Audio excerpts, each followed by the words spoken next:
Welcome. Obrigado. Está a funcionar? That's a good introduction. Rob, assim se destroem as infraestruturas do evento? He just wanted to wake everyone up. Yeah. Ok, então vamos acordar as pessoas. Deixem só fazer uma pergunta antes de começarmos, enquanto eles limpam os copos. E só estamos a começar.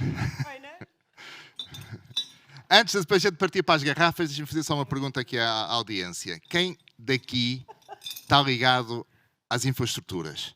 Infraestruturas urbanas, desde de comunicações, qualquer operador de infraestruturas. Há aqui alguém? Levanta o dedo. Eu vou levantar o braço porque eu trabalho nessa área, de qualquer maneira. Ninguém?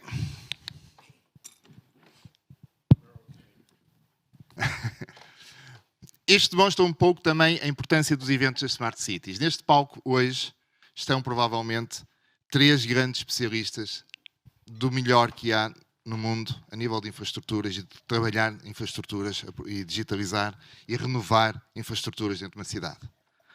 E é sempre incrível que, se nós fizéssemos um evento onde dizíamos vamos falar com alguém, não vermos aqui ninguém de uma redes, não vemos ninguém dos 5G, não vemos ninguém que realmente trabalha nas infraestruturas. Enquanto os operadores das infraestruturas estiverem de costas viradas para os desafios das cidades, vai ser difícil construirmos um caminho em conjunto. Portanto, a grande parte e a grande missão que eu acho que é importante numa cidade não é só fazer eventos destes, é manter estes eventos. Mais tarde ou mais cedo, as infraestruturas vão perceber que se fala mais daqui em coisas que eles não sabem sequer o que é que deviam fazer nos seus próprios departamentos de inovação.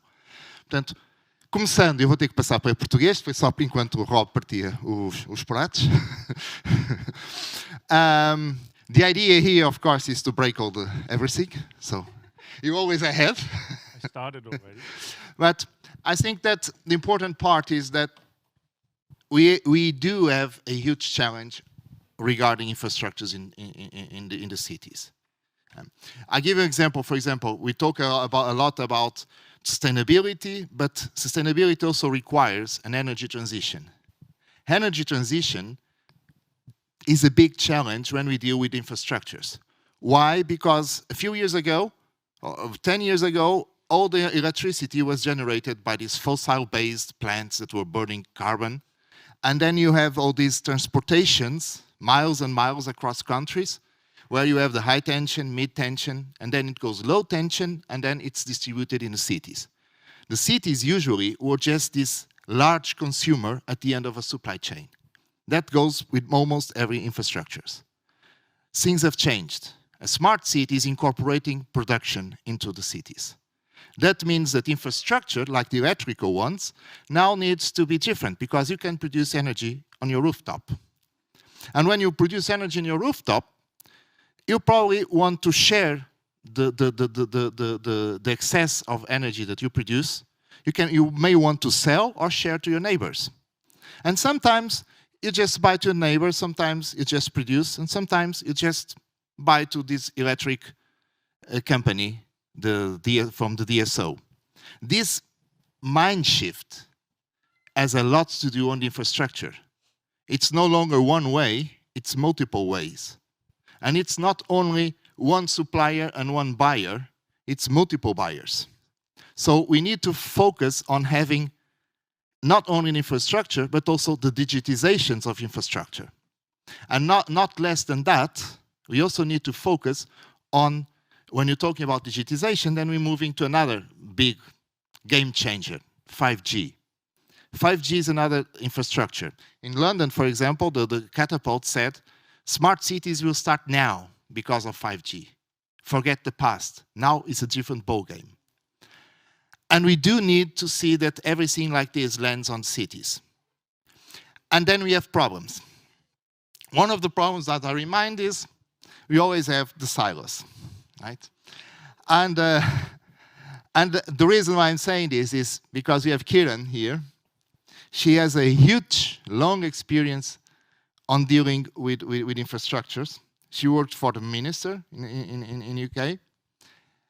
And she also had a huge conversation part, but main problem, of course, when you deal with the ministers, when you deal with these kinds of high level in the country, is that, of course, you have the silos.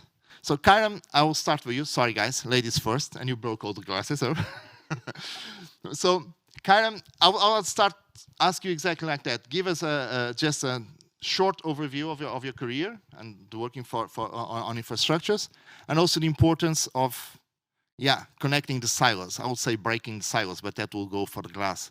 So that was a bit of breaking. So let's just connect because it's smoothest, and also the standards and everything, which the British standards are always very keen of. Good morning, everybody.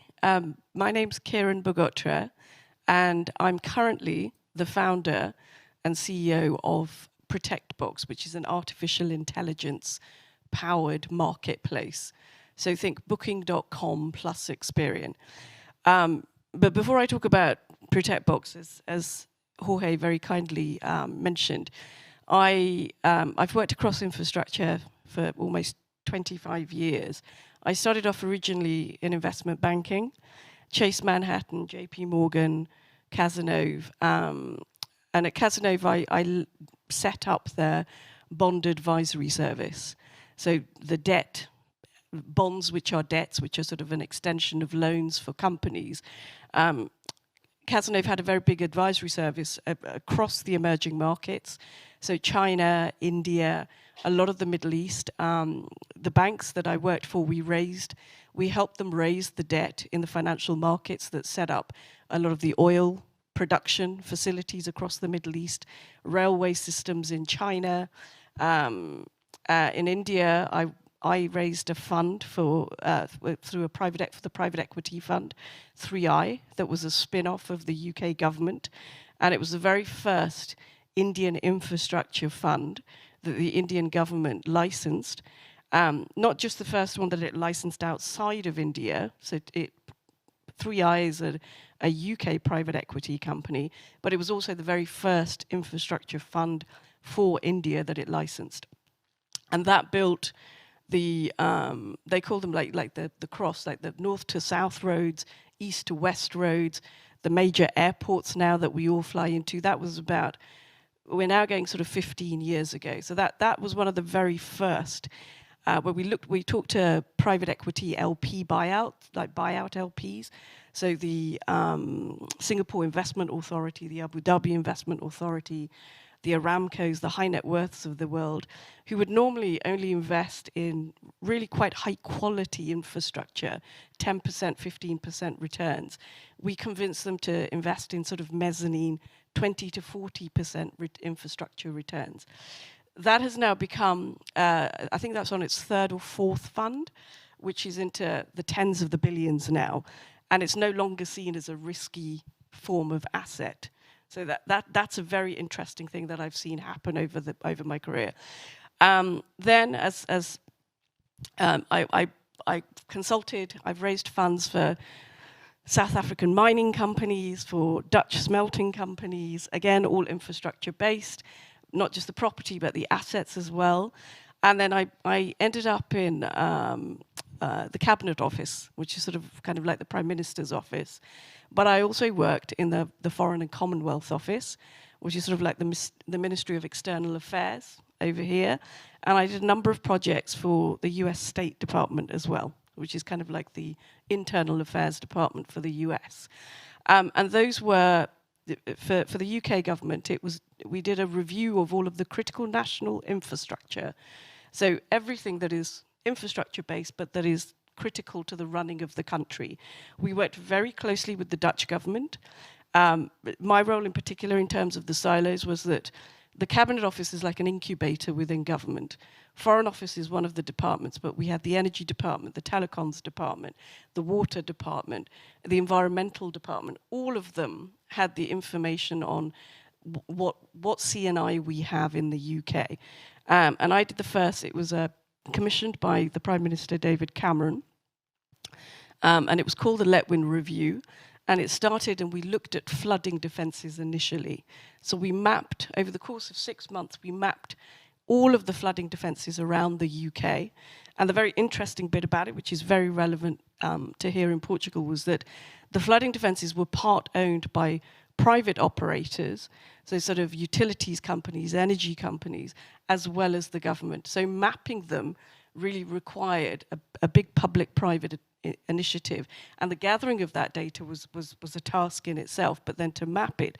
And then the other thing that we did, again, a lot of expertise gained from the Dutch in this, is that there was a lot of interdependent services like electricity, like telecoms, not just mini-grid system, but oil provision, gas provision, that all sat behind flood defences. So we had to map those, look at the interdependencies between those, and then we also worked out if we were to repair or extend or make those defences resilient, what was the best science-based evaluation process to take into account with everything that was happening with climate change.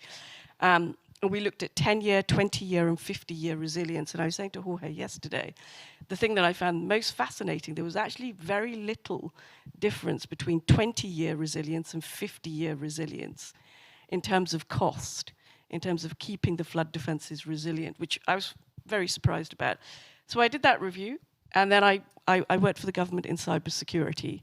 My team managed all of the bilateral and multilateral relationships for the UK government on cybersecurity. So I don't know what possessed them, but they used to send me out as the UK's expert on cybersecurity. They didn't allow me to wear dresses like this or earrings like this then.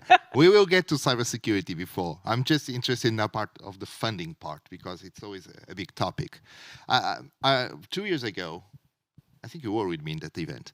I was in an event and in the Middle East, and one person that was the minister from Oman, in the same panel, he just said, George, the question is not infrastructure, what is the best infrastructure, what is smarter infrastructure. The question is the business model. What is the smartest business model to fund and to maintain, and probably to split the business model? Because fact is, in Europe, for example, according to the European Bank of Investment, we are running short on 53 billion every year just to meet the targets, the climate targets for 2030. So we need extra, not from budgets, not from European or any government, but we need to have those kinds of extras. This means new business models, this means innovation, this means another level of management, and also on transforming our infrastructures. Funding is good, but it's also, we could kind of enlarge the scope also to have a co-investment and a co-creation. And that's Rob. I was in the wrong panel that day. Rob is always, you know, everybody knows Rob, so you have everybody still talks about your presentation yesterday.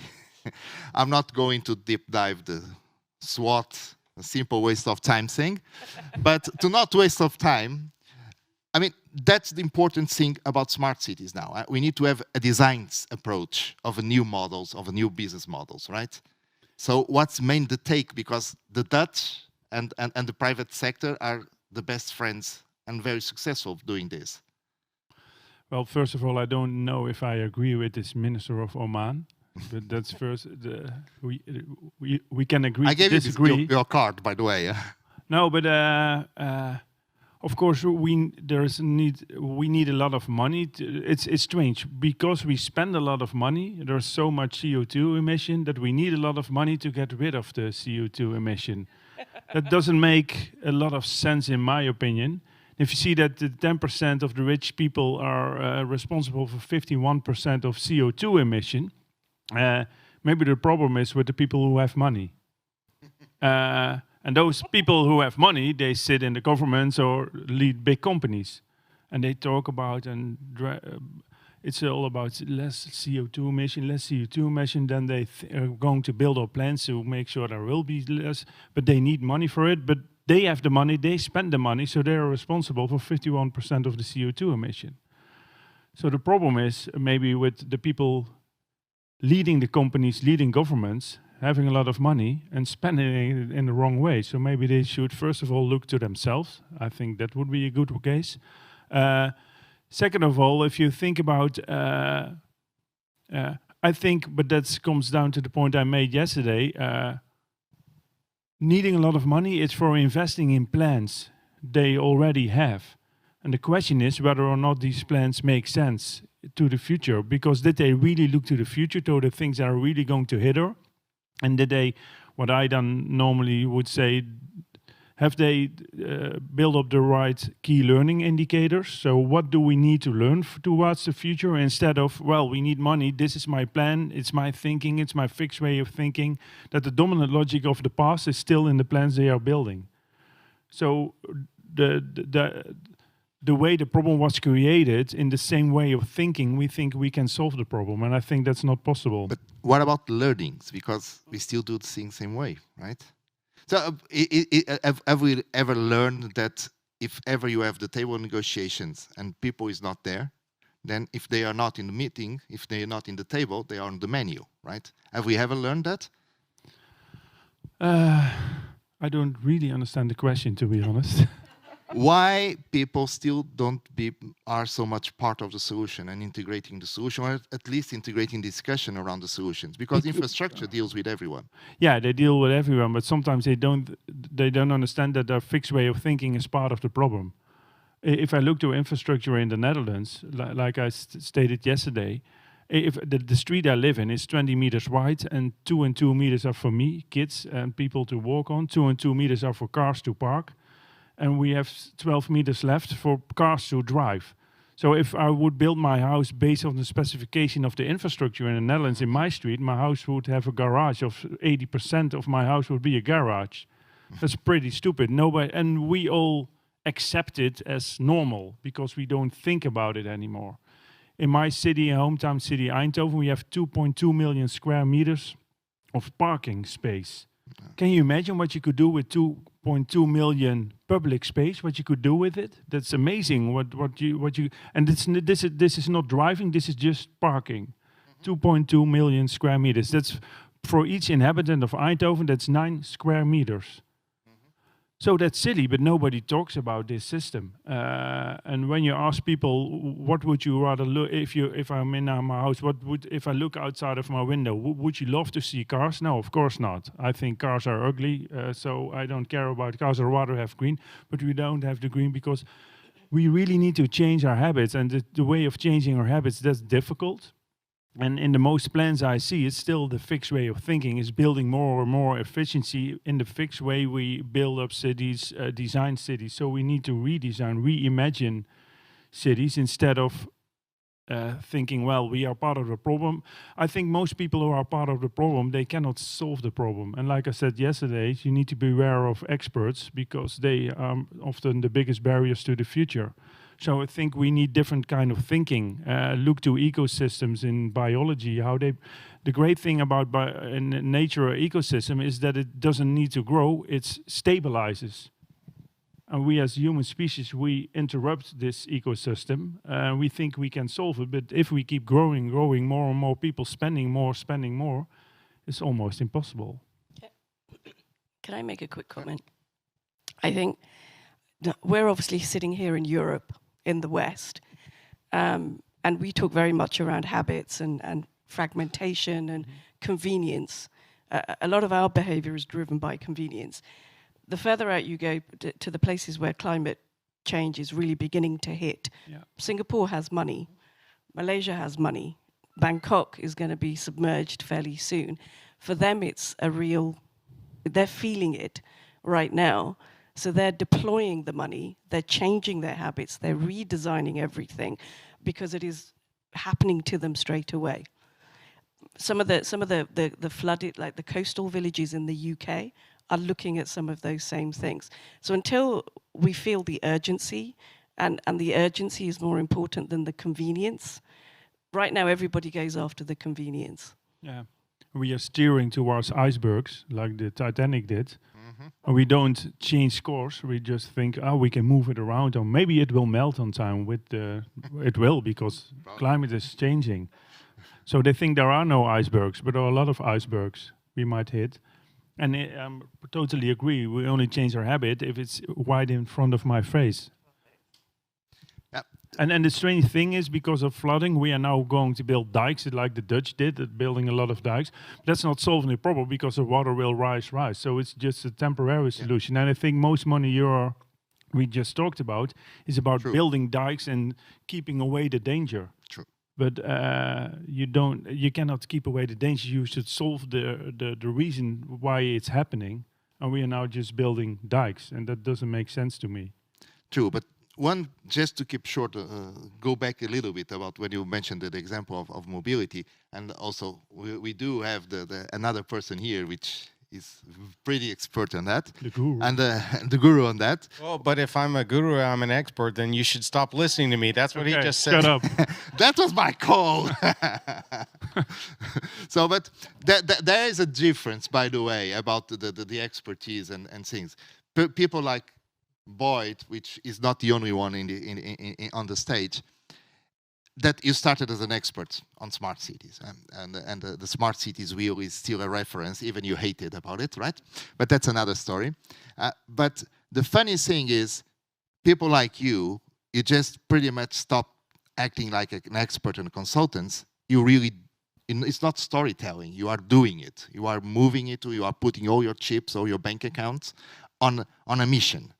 And it's more than a business, it's more than a mobility. And this is happening now with some generations of the first initial people that started working and dealing with smart cities. Most of these people are now trying to get a new, different approach into the business. And by doing this, you are a pretty good example. You're not selling services to mayors. You're not being an advisor on mobility. What you're trying to do is just making a Web 3.0 on mobility. That means people, right? That means empowering people, bringing people to the game, right? So my question is simple. There is another infrastructure in your business, which is the people. That's the soft infrastructures part. Right, to Cohen engagement and making people part of the ecosystem. How is it going? How is it really happening? How easy, how fast are we evolving to Web 3.0? Yeah, there's a few sort of embedded questions there regarding people and blockchain and everything else. I think one thing that was discussed already is accelerating change requires recognizing there's a problem and being aware of it and having a desire to make that change. And, Wheelcoin in particular was born with this idea that we need to make climate action fun and engaging and rewarding, because we keep seeing the icebergs and the floods and the storms, and we keep talking about tons of CO2 that need to stop. We need to get to 1.5 degrees maximum to avoid calamity. But what can you and I do? What can she do? What can he do? What can my family do? And it feels like for so many people, it's this super abstract thing around climate change. And, 10 years, my first book was called Climate Capitalism. It came out in 2011. Back then, people thought I was crazy because I was literally talking about how could you reorient our economy to address climate change and actually win-win so that the outcome is good for everybody, including business and governments, etc. That was more than 10 years ago. But the thing is, people are intimidated. Back then, nobody really got it. The average citizen didn't even believe climate change was real. I think now you probably have, 75% of the world population realize the science is real because they can see it in their face right now, and so it's obvious that there's a problem. But then you're like, well, are we going to just scare people and make them panic, or are we going to give them some tools to live a different life and feel part of the solution, but something they can engage with? And that's what Wheelcoin was born to do, to help engage people around the world on the low carbon journey in a way that's very accessible to anyone, anywhere in the world. We have people using Wheelcoin in 140 countries around the world, and we don't even spend any money on marketing at all. They're just learning about the app, they're downloading it, they're getting rewarded for moving green. And there's a part of inclusivity around Wheelcoin, because when you earn Wheelcoin for free, you can get discounts on green mobility services or even public transit, which means for lower income people in countries very much affected by transport, by climate change, they have a path to be part of the solution by living their daily life the way they often do in mass transit and be rewarded with these wheel coin, which they could sell or use for discounts. So I think that's part of like the discussion around engaging people in this journey is, yeah, we've scared them a lot with climate change now. Yeah, they know we have to change, but what can they do? And I think we need more of these kinds of tools. What can you as an average person on the street, family, whatever do? So that's a big thing. On your second question on blockchain is still very early. You know, it was really emerged in the world about 10 years ago with Bitcoin. You know, it's like every emerging innovation or technology has early adopters. It also has a lot of early scammers and fraudsters. Every industry, any industry, whether it's banking or energy, whatever, there's always people coming up with fraudulent ways to make money off of people. And so blockchain gets a bad name because there's a handful of really bad actors in blockchain, but anywhere there's big money to be made, there's bad actors. You can't avoid it. It just exists. But the majority of the blockchain community is very focused on leveraging blockchain to build decentralized solutions that change our economic model and bring to the world new solutions that empower users in different ways. And one thing, there's a particular part of blockchain I'm super excited about, and I would encourage all of you to look at. If you want to study anything in blockchain right now, I would study something we call refi, which is regenerative finance. And regenerative finance is the idea of, can you embrace regenerative economics, which is this idea of rethinking our economic model, kind of what Rob's talking about. Like, instead of like more efficient, optimal ways of enabling traffic to flow in a city, why don't we rethink our economy from an ecological perspective and embed negative externalities in our economy and rethink our infrastructure in a new way where we can live in harmony with the earth? That's what regenerative economics is about. Regenerative finance, or refi, is about how can you embrace those principles and leverage blockchain to do it, and leverage tokens as an incentive scheme and tokenize land and water and other service ecosystem services so that we start to factor in the negative externalities of our economy and reorient, like we're doing with Wheelcoin, is a tokenized model to incentivize different behavior. We're basically tokenizing green mobility, a unit of green mobility. Well, we should be tokenizing everything and incentivizing everything that moves people in a more sustainable way. So refi is something I'm very passionate about, and it's a space that's really growing in blockchain. Well, we do have some kind of other examples. For example, still on energy, because I'm pushing for my backyard. We do have the energy communities, for example. Now it's possible that you produce energy in your house. Right? It's possible even that if you get together with your neighbors and you, for example, buy some batteries together and make a kind of a community and just share the batteries that your solar roof produces, you can be almost autonomous of that. Right? Problem there is, of course, infrastructure again.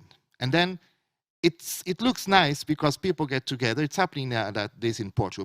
People get together. They want to hold the discussions about, can we help each other? Can we share? Because I'm hardly home at the afternoon and we have these heat waves and lots of protection.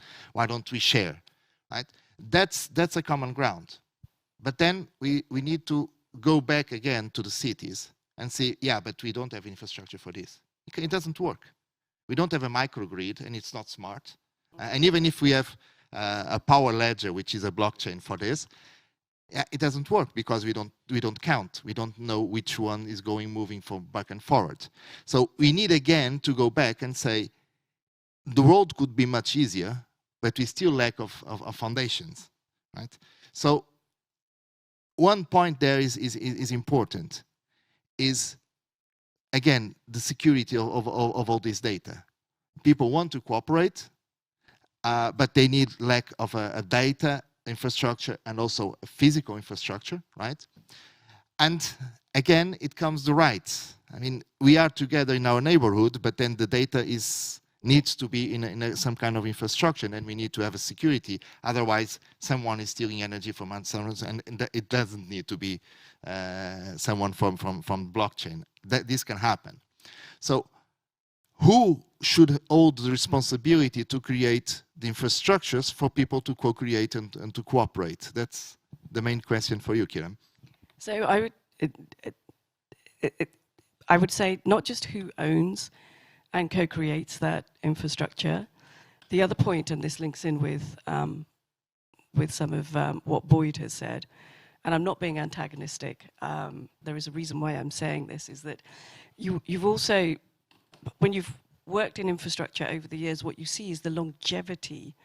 So whichever infrastructure you build now has to remain beyond the next 20 odd years. Can it? So this is what I'm trying. So I wrote an article in Wired a few years back about quantum and how blockchain is going to be destroyed by quantum.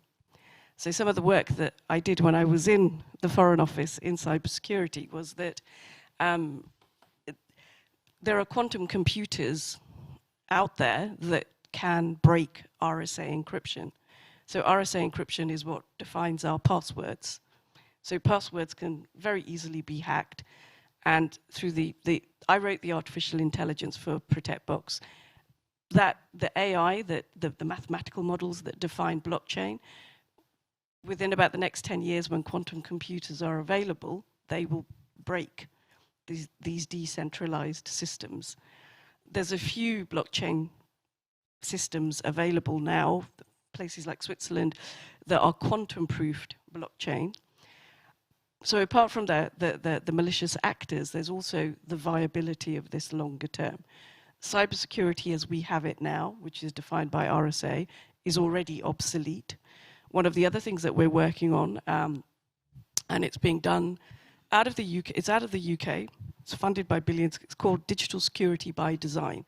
And they're working with the likes of ARM and NVIDIA, all the big semiconductors. So even the next version, our next chip, you know, the chips that drive our phones, our laptops, within about 5 to 10 years, there is going to be a new commercial model for that, which is the Morello board. So if you're starting to build at the point of that is that you've got digital security by design, you've got quantum coming up, all within the next 10 to 20 years. All of that has got to be built into whatever grid systems you build now. You've got 5G being spread out around the world. If you look at some of the 5G installations that are going on, like in the UK, they're already starting to retrofit 5G fiber cables with quantum cables. Because what you don't want to be doing in 10 years' time when quantum is commercialized, having to lay it all down again. How much more is that going to cost? You're seeing the same sort of thing in places like Singapore. I think it was the telecom company 3. They're looking very much at, if we put all this 5G cables that we're putting down, eventually, because of quantum communicates through satellite systems. So can we link up the 5G now through the satellite system so that we have an infrastructure that is not just one generation, but 2 generations and 3 generations proof, and we think about the funding for that, plus the climate funding that will then have to go on top of that. Hydrogen batteries is another one. Hydrogen fuel, hydrogen batteries, those are going to make normal batteries obsolete, and they will become commoditized and commercially viable. You're going to have to factor the retrofitting of all of that in. So that is what I would say is the tricky thing about it. And I would say, as much as the people, to power people and power the grids that you build, whether you build them at a microgrid level or you build them at a macrogrid level, the real way that you get, I call it interoperability. The only way you break down silos, whether those are silos of people or silos of data, is that you have structures that sit in the middle that allow all of them to interoperate. You don't need one infrastructure to do that.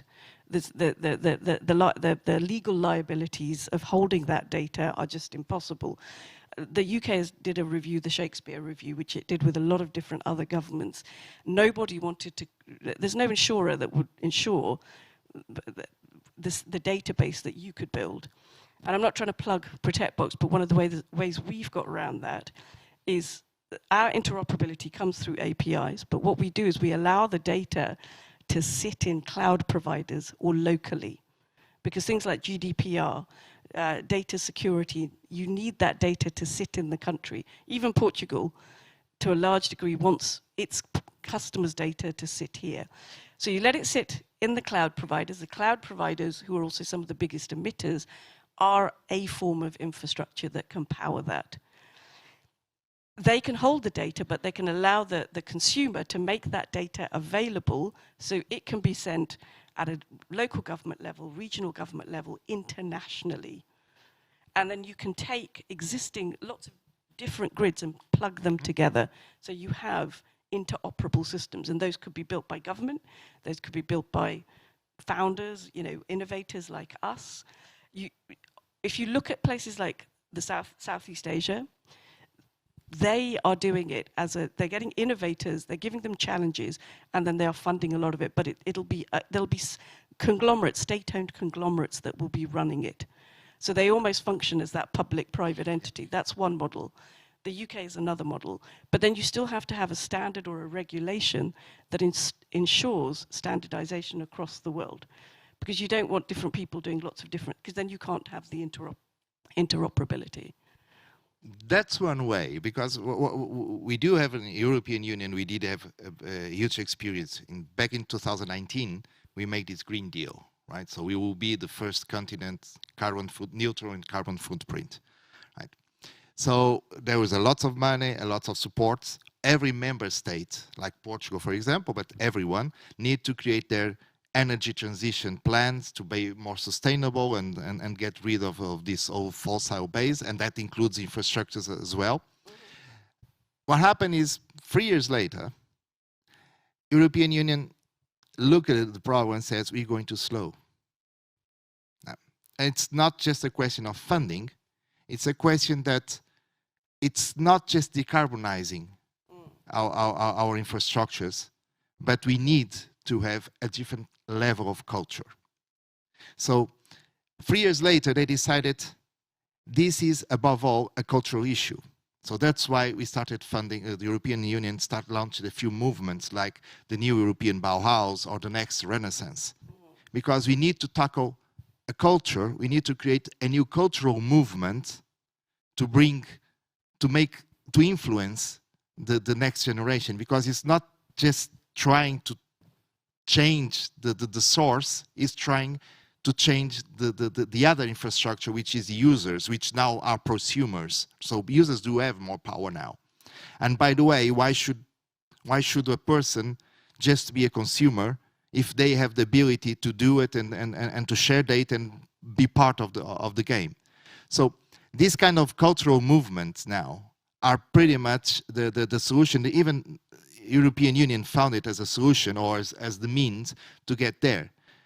Is this a kind of retaking the decision making, spreading out from taking, because otherwise we are continuing to have investing on the rich ones. So will cultural be the game changer to make it more inclusive and different type of society that will drive a new level of economy? I think no. The problem is with all the innovations innovation in itself is using a lot of energy, and it's making us using even more energy. Most people don't know that if you say to Siri, look this up or put on the lamp, that there's data going from your Siri back to a data center, needs to something.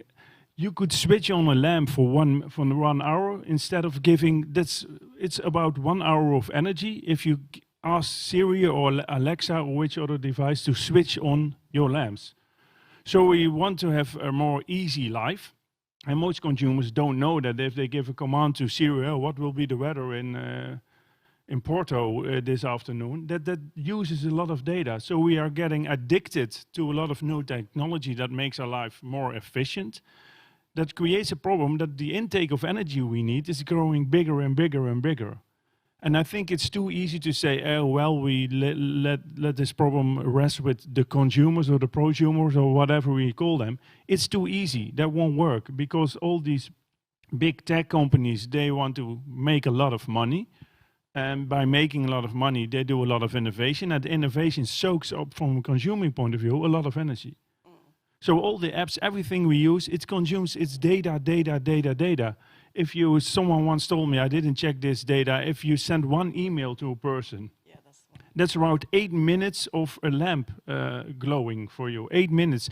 So if you send an email to someone with 10 people in the CC, that's around 66 minutes of making sure there's light in your house. So what's the solution? Going off-grid? The solution is we cannot solve this problem by saying to consumers it's your thing to be done. We need to restrict maybe certain sectors for making a life more efficient by using a lot of energy. And of course the hydrogen battery, that will...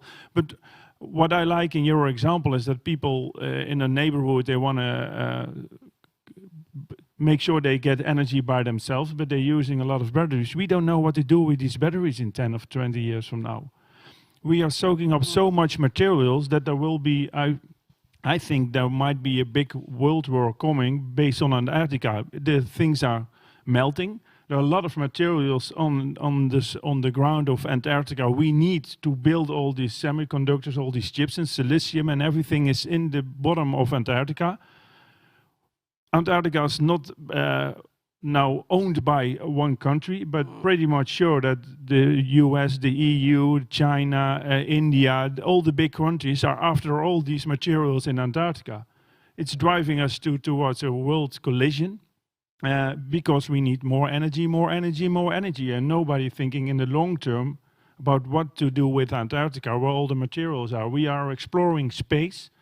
Maybe we find materials on the moon or whatever. So we are exploring space. We want to go to Mars, and I think I will kill myself after walking for 1 week on Mars because it looks pretty boring. We have a beautiful Earth, and we are going to Mars while not saving this Earth.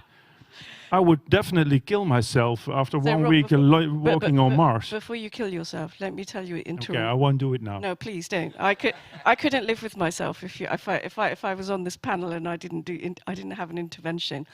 So one of the things that we're working with, and this is cloud providers, data centers out in the Southeast Asia, who are some of the biggest generators.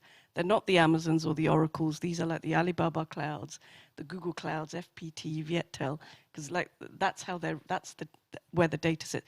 They are looking not just at offsetting, they are actually looking at optimizing the emissions from their data centers and almost recycling and regenerating the energy that they're using, whether it's in terms of how it's located, how they're heating it.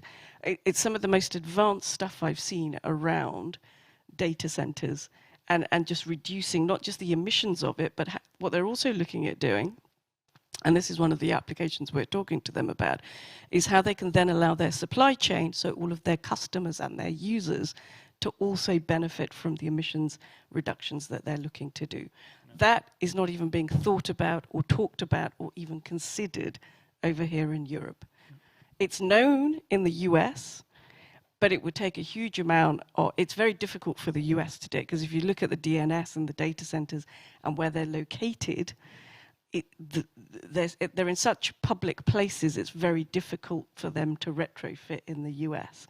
But a lot of that thinking is coming out of there, and I'm sure we'll see the benefit of that here in Europe in about 5 years' time. So rest assured. Please. Rest assured, so I'll stay alive then. You don't need to go to Mars in the next 5 years. No, but the problem is into what's long-term thinking. Most politicians and government think in a term of 4 years. They are incapable of thinking in 20 or 30 years from now. But we need to think in 20, 30, 50 years from now. Like Antarctica will be a big problem. And that's a cultural movement, right?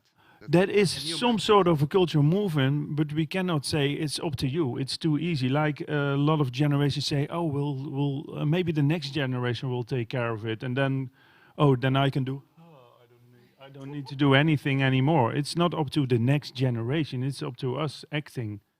True, but the point—that's the point. How can we engage? How can if you don't have traction, you don't really have any movement, right?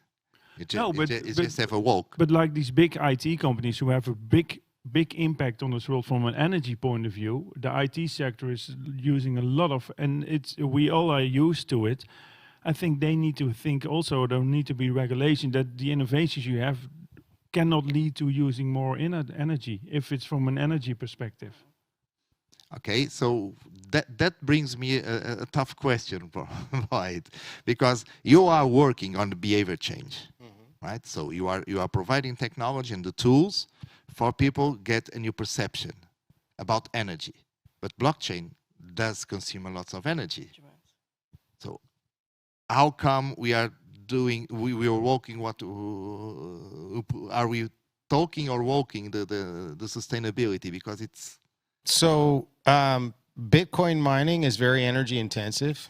It's a type, I don't want to get too technical, but it's a type of consensus mechanism that's called proof of work. And for Bitcoin to work as a blockchain, it requires massive computational power from these massive facilities around the world.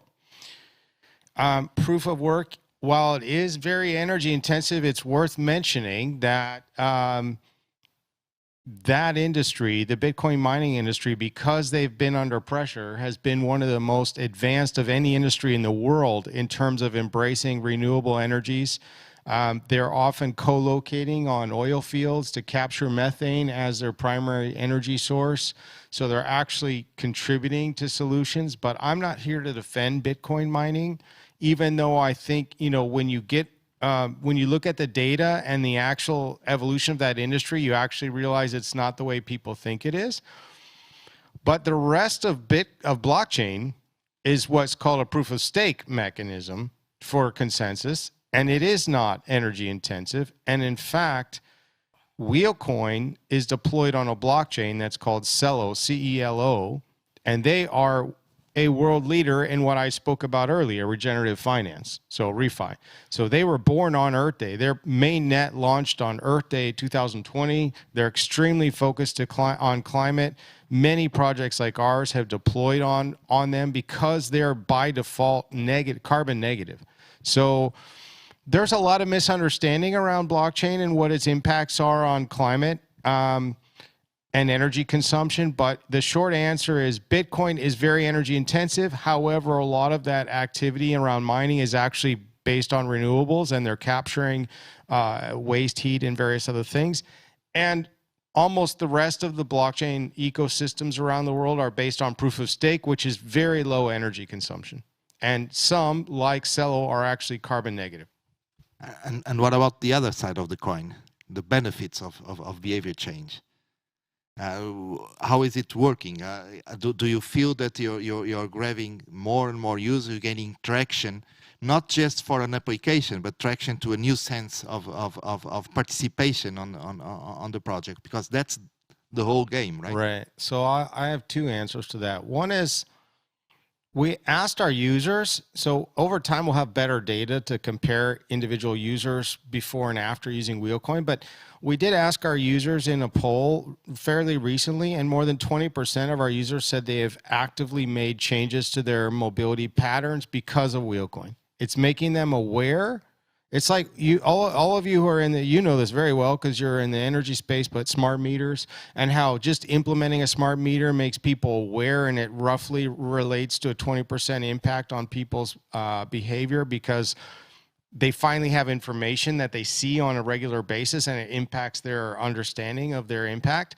But outside of that 20% example from users, we've had some anecdotal things that have been very interesting, like when we launched this digital collectibles program, which might sound silly to a lot of you, people, just like Pokemon Go and everything else, people like to collect things. And if you make it fun and engaging and rewarding to collect things, you want to collect them. And so we got people addicted to the digital collectibles, and we have people writing us saying they want new ways to be able to earn more Wheelcoin because they've spent all their Wheelcoin trying to get all the collectibles. And because it's random in terms of how you get them, you end up getting a lot of duplicates, but you don't get all of them. And we made 20 out of the 100. So for each city, we have one rare collectible that's gold. It's different, and you kind of want it because it's hard to get, right? And we've had people blow all of their Wheelcoin for this purpose, trying to get those. And you, like I have spent 500 Wheelcoin trying to get 100 collectibles, and so far I have 93%. I'm missing 7. All 7 I'm missing are gold. Now that the collectibles are on chain, I can go buy the gold ones from people who have extra ones. So that's how I'll solve my own personal need to get to 100. Plus, I move green. I also move greener because of Wheelcoin, because it's like, I feel like, not just because I'm the CEO of the company, but because I want to earn more Wheelcoin too. So it's working. You're addicted in Wheelcoins, aren't you? Much, yeah. So Is this a case of a collective learning system that by empowering, by gamifying it, or not really? We don't really have any, and it's not. We're not getting there as a collective intelligence, and we do need a collective intelligence, right? So, what is the pathway, in your opinion, to get a collective intelligence that's going to make a difference for a better world? That's a big question. Yeah, I know, because I'm going to make big questions. You take time, because then Victor will kill me before the time, but that's okay. Then at least, then you're. Then I'm dying, not you. Yeah. I think we need collective learning. That's the point I try to make in the new book and in the keynotes I give, that we need to build an intelligence system. It's not about knowledge anymore, it's about intelligence, and it's about finding the right questions, and that's really difficult. Especially if you ask questions, you're actually challenging the dominant logic. And if you challenge the dominant logic, the people having the power leading this dominant logic won't like you. So I think we need more people who don't mind to not be liked by the. We need more. We need more revolts. We need more different stories. People are always used to provide solutions and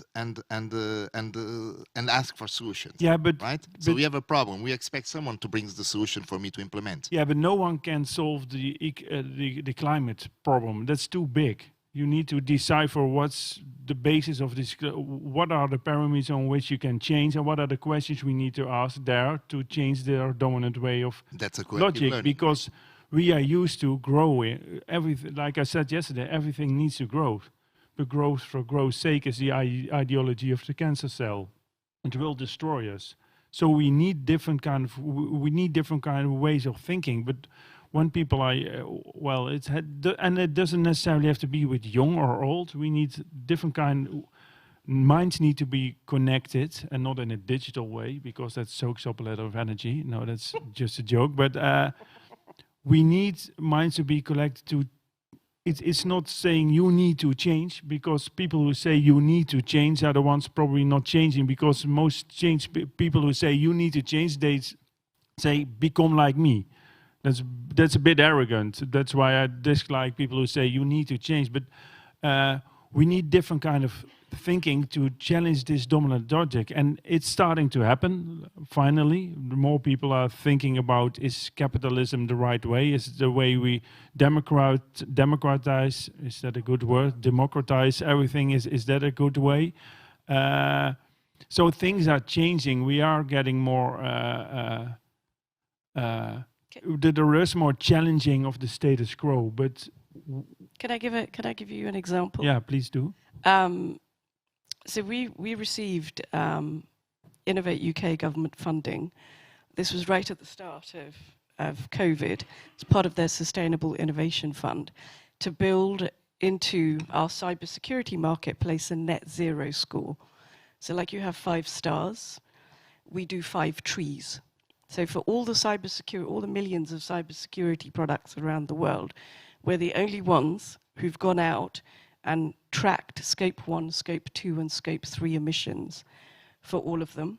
And then we've coded into our AI science-based targets, the SBTIs, because 3 years ago that's all that was there. And we're working with the British Standards Institute to upgrade that to BSIs, to the ISO net zero guidelines. And what we found, so we're not a reward program or an incentivization program, which I think is, I was fascinated hearing about Cohen. We're a carbon footprint for the person that, not the product that you're buying, but the seller that you're buying from. And you can, like if you're buying a flight on Kayak, you can pick your products based on different ratings. When you buy a package of cybersecurity from us, you can pick based on which one has more trees.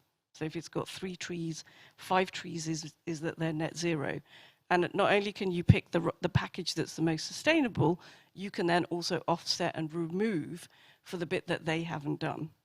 So like you do with flights, right? You buy the but we go beyond offset, because ISO net zero doesn't see offsetting as as truly sustainable. So we even allow removing, not just tree planting and more.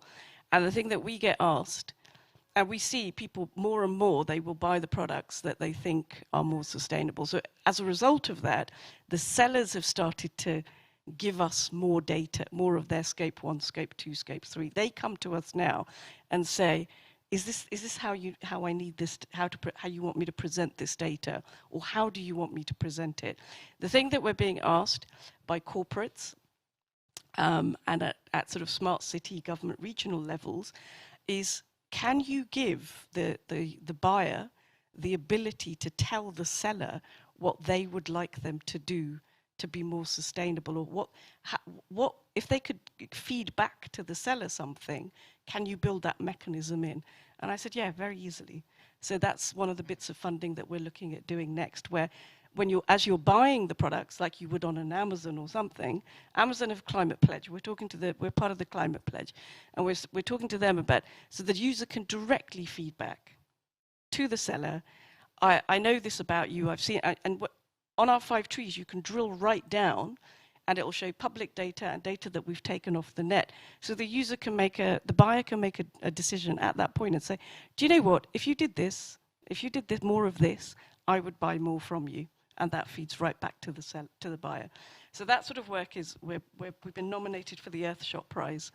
But that's a common example of kind of co-creation from corporate and their consumers or their customers. But we couldn't build that without the data. If that wasn't digitized and we didn't have that data feedback loop, there was no way we could collect that at the scale that we can collect it. And because we've trained it into the artificial intelligence, it's being updated real time. I'll get there to the artificial intelligence. I'm curious about the wheel coin for cities.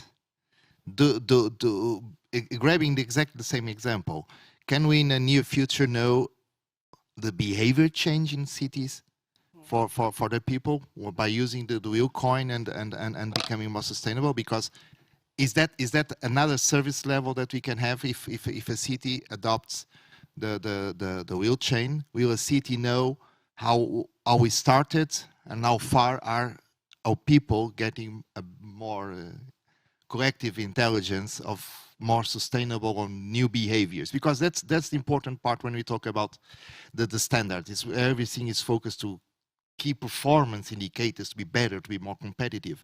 What about the behavior indicators? How we are changing our lifestyle to become more sustainable?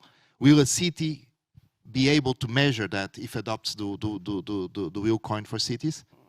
Yes, we have this dashboard tool that our company clients are using, and for cities, they can use it as well. And that's one of the reasons they're partnering with us, so that they can get the data about how their residents are moving, and you can see trends over time, leaderboards as well.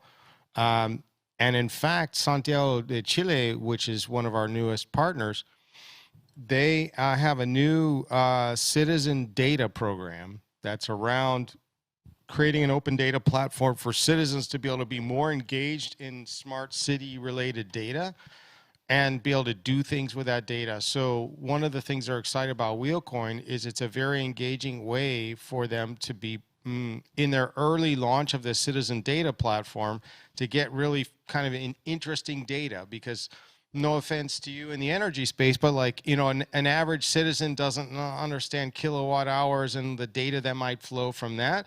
But they can understand, because our data shows you what percentage of people this week versus last week walked versus biked versus took a train versus a car, etc. And they can all be part of the journey of trying to collectively reduce their emissions.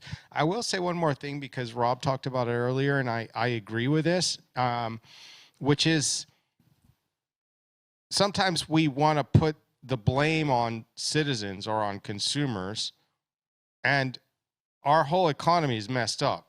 And our economic model is flawed around growth for growth's sake, around financial mechanisms only, around lack of reflection of negative externalities of our economic activity. So yes, citizens can play a role through things like Wheelcoin, but unless we get companies and governments to align on rebuilding our economy in a more sustainable way that reflects the negative externalities, which means a radical rethink of everything we do, not incremental improvements to how we're managing traffic flow. I mean, we could all criticize Saudi Arabia for good reasons, but, and we were talking about this yesterday or day before, the NEOM project in Saudi Arabia is fascinating. I've had a chance to go visit there recently this year, and talk about rethink how we build cities. That's what we're talking about. Can we, I don't mean incrementally improve something, can we dramatically rethink how we build buildings, how communities live, how they move? There won't be any vehicles in NEOM. They're not allowed. There's a line, it's called the line, and it has an embedded high-speed rail thing, and then this other thing that goes vertical if you need to go up and down, very green, etc. It's an experiment. There's a lot of flaws, don't get me wrong, but it's something fascinating to watch because it's an experiment in how we might absolutely rethink how we build and live in cities, and therefore dramatically impact the carbon emissions that come from everything we do. So in the line, there's not much need for wheel coin because you have no option but to move green because it's the only thing available. So, you know, that's a radical rethink, I think, worth, you know, looking at. But rethinking our economic system, that means pretty much deleting most of our collective intelligence about economics, right? Yeah. I mean, the GDP, for example, if GDP grows, if you have if you drop oil on the sea, because then you need to hire more companies to come up and clean it, and by hiring more companies to come up and cleaning and other companies to advertise that the oil company actually is good for us, and all these new hires that you do from a disaster, that increases the GDP. So this is a typical case that we do have our concepts, which, by the way, they are taught in universities in everywhere. Our concepts and our collective intelligence is looking to the wrong way. Yeah. Right. So how can we fix that? That's your last call, by the way, because well, the strange thing, if you produce a napalm bomb or a drone that kills people, you add to the GDP. And if you use them, it's not being added. It's nowhere.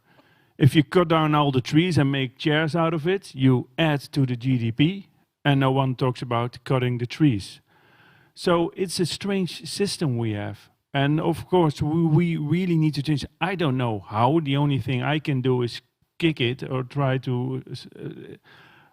but we need new key learnings for the future. We need new, and that's the point I want to make. Why is Mother Earth not at the table? Why are next generations not at the table? I don't understand politicians or CEOs of companies who only think in the now and making money now, while they have kids and they know they are damaging their kids. The future of the kids they are damaging, and they don't care. They rather pay money out to their shareholders instead of embracing their kids and saying you will have a good life in 30 years from now, based on the decisions I made. No, I need my bonus, and that's the problem.